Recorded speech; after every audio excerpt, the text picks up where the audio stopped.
بسم الله الرحمن الرحيم نحمده ونصلي على رسوله الكريم. Umar ibn Abdul Aziz rahimahullah ta'ala, he was well known to be a very God-fearing leader of the believers. So what era was he in? Around from 98 to 100 Hijri. So after the Khulafa al-Rashidin, there was an era where there were many kings and there was a bit of a dip. And his time, he brought back a lot of justice, and his seerah is something worth reading. Yes, know of his justice and his fear of Allah subhanahu wa ta'ala. So his son mentions, so Abdullah ibn Umar ibn Abdul Aziz rahimahullah, he said, I said to my father one day, Ya Abba. So his father was very pious. He wasn't like a very lazy person or not worried about poor people or not worried about, he was very God conscious, very muttaqi, and he was also very considerate to the poor and the needy. So his son said to him one day, Ya Abba, or my father, إنك تنام نوم القائلة. You go to sleep in the afternoon. You have an afternoon nap. وذو الحاجة على بابك غير نائم. But there are people who have needs and they're at the door. So obviously the king or the leader, Amir. So people, they come to them. So people are coming to you for needs and they're waiting maybe around wherever his office, or not office, but wherever he would sit late. So he would be sleeping. He says, you're sleeping in the afternoon. You're having an afternoon nap. And people are there waiting, so like basically trying to say, well, why don't you, So he said a very interesting answer. فَقَالَ لَهُ يَا بُنَيْ. He said, يَا بُنَيْ إِنَّ نَفْسِي مَطِيَّتي. إِنَّ نَفْسِي مَطِيَّتي. My nafs, meaning my soul, meaning my body and my soul is a matiyya. Matiyya means a means of conveyance. Opposite of a means of conveyance, how do you have to do it? It has to have, you have a horse, you have a camel in those times, and now you've got cars, you can just go non-stop. Planes go non-stop, trains go non-stop. But even if you have to service it a little while, but before all of this, what happens? You have what? You have a camel. It comes a hadith as well. Alaykum bidulja, shay min ad-dulja. Yes, birawha and dulja. Meaning what? The camels, you would have to travel. And when you're traveling, you travel early in the morning, before, just after the dawn, you pray your fajr and you start traveling. Because cool, you got a bit of sun, you got a bit of light coming up, and you travel until when? Early morning. When it gets really hot, then you have to go to sleep. The camels, in that heat is too much. The horses, the people can't. You go have an afternoon nap, you relax. In the evening, you have to travel again. Then you take a break, you travel again. You can't continuously keep going. So that's how you have a matiyya, means of conveyance. You have these times where you travel. You can't travel in very hot sun. The animal wouldn't survive, and you won't get very far. You will get heat stroke maybe. You will probably get dehydrated. The animal won't survive. So you have to use the animal like considerately. You understand? You have to give it breaks in between. You have to use it. If you don't travel at all, you won't get anywhere. If you over travel, what's going to happen? The animal will get sick. The animal will die. So similarly, my nafs, my soul, my body, it's like a means of conveyance.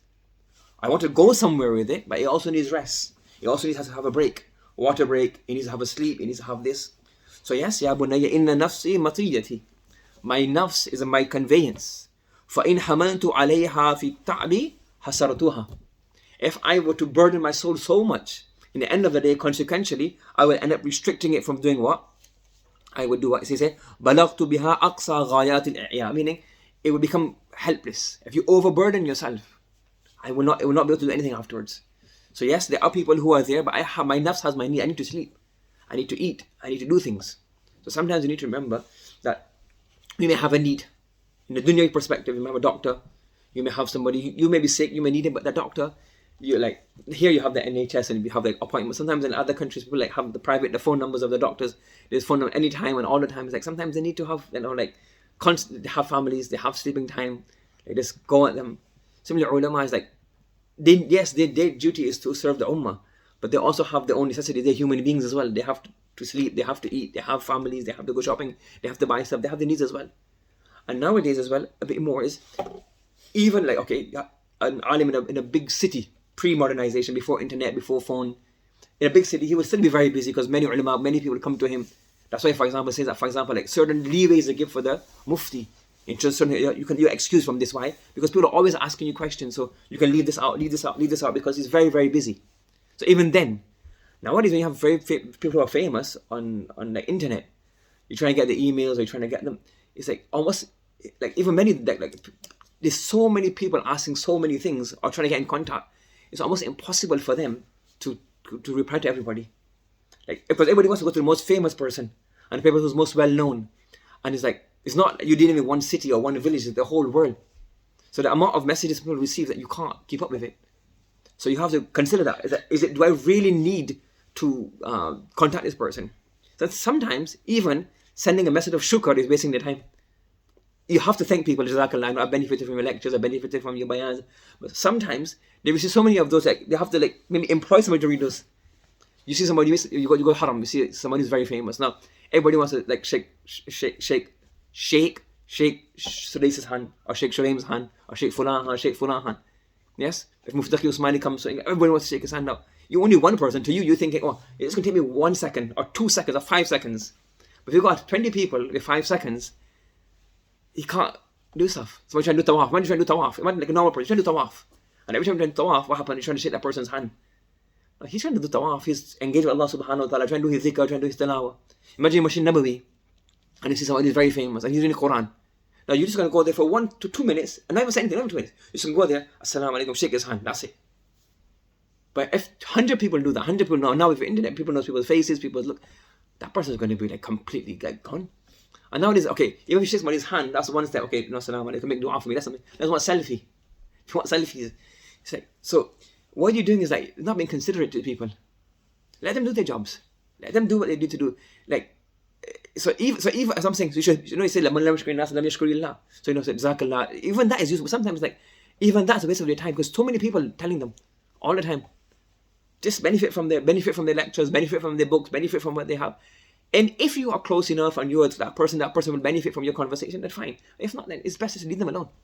Because sometimes it's just overburdening them. They can't get on with their life. They've got things to do. They have, So you have to consider that. So even the ulama, or even people who, even in worldly professions, they're human beings. They have their needs. And they can't be at service 24 hours to you. Yes, they are at service for you 24 hours, meaning when they sleep, it's because why? They're sleeping so they get fresh in the morning and come to teach. When a mufti goes to sleep at night time, it's because he can be fresh in the morning and write that fatwa properly.